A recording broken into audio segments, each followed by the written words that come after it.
This is the Bahamas Tonight, the Northern Edition. Good evening, I'm Megan Shepard. It's great to have you with us. Topping news, the Grand Bahama Health Services commissioning new state-of-the-art equipment today.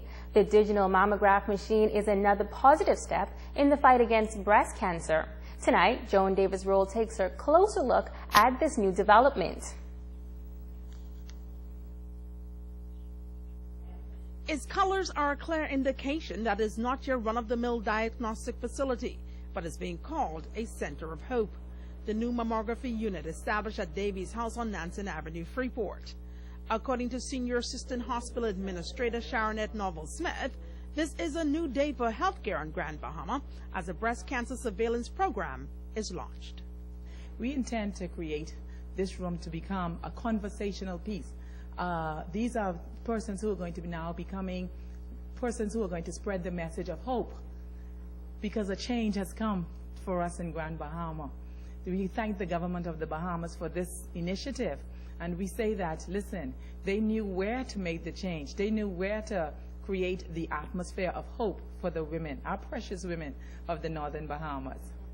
Mrs. Noble-Smith says the center, which came together in less than 2 weeks, is a vision born out of tragedy. A friend of mine died of breast cancer. She left behind a 3-year-old daughter that was raised by her sister.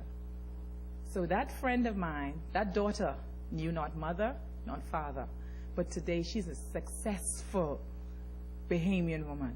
She will tell you that she gets her mammogram done every year. She will tell you that she does her screenings every year. That's where the inspiration came from. With Grand Bahama having a high rate of breast cancer cases, medical officials say the specialized unit, which features a Selena 2D full-field digital mammography system, is designed to deliver exceptional sharp digital images with excellent contrast and consistency, and puts Grand Bahama on the cutting edge of technology. This technology actually is the first time that we have a 3D mammography. 3D mammography has similar to that of CT scan, wherein the X-ray rotates around the breast for about 15 degrees. And the thing is, because of this raise in technology, this allows us to see more of the breast tissues, especially if the breast is so big, dense. This is the best type of imaging that we could see. Now, we have a high number of cancer cases here at the island of Grand Bahama, and breast cancer is one of them. Yes, actually it's second to the prostate cancer, the breast cancer in the Bahamas. And it started a little bit early, although we considered that our people here as affected too early, and we still have undergoing study to why the breast cancer is prevalent in the early stage between the age of 20 to 40. Joan Davis-Roll, ZNS Network News. In other health news, the Okeanos Heart Institute is slated to begin operating on Grand Bahama early next year.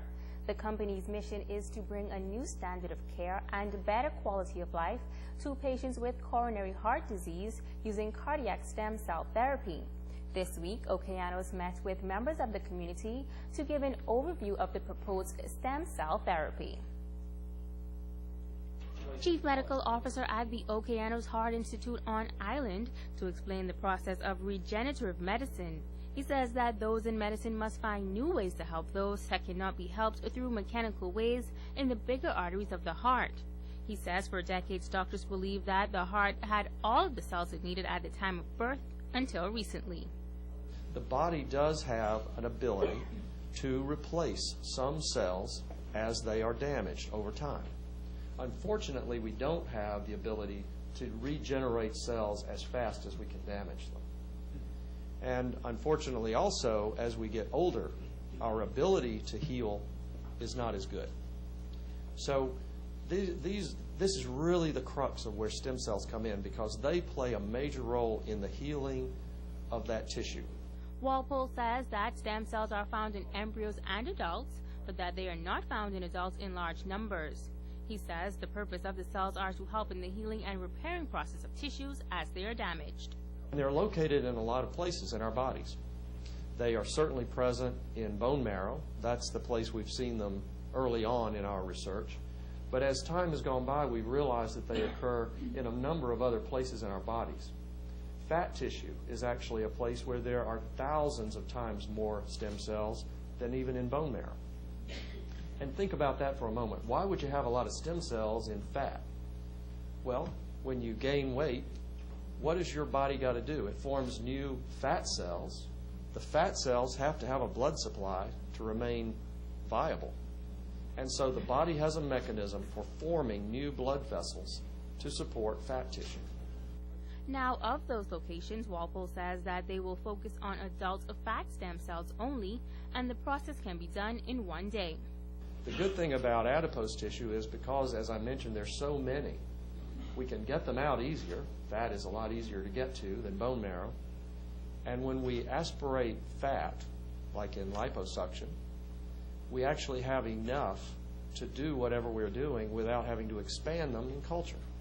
So we can go in, do a simple liposuction, just like people have all the time to take away a little extra fat here and there. We spin that down to just getting the tiny plug of stem cells, and those can be then re-injected the same day. The driver of a gray Honda Accord and his passengers sustaining serious injuries in a traffic accident. The mishap occurred in the area of the Grand Bahama Sports Complex shortly before 3 o'clock this afternoon. Police say the accident occurred when the right rear tire blew out and the driver lost control of the car and crashed into trees. Driver and passenger were both ejected through the window. Police on Grand Bahama are continuing investigations into this serious accident. Stay with us. The Bahamas Tonight Northern Edition continues after this.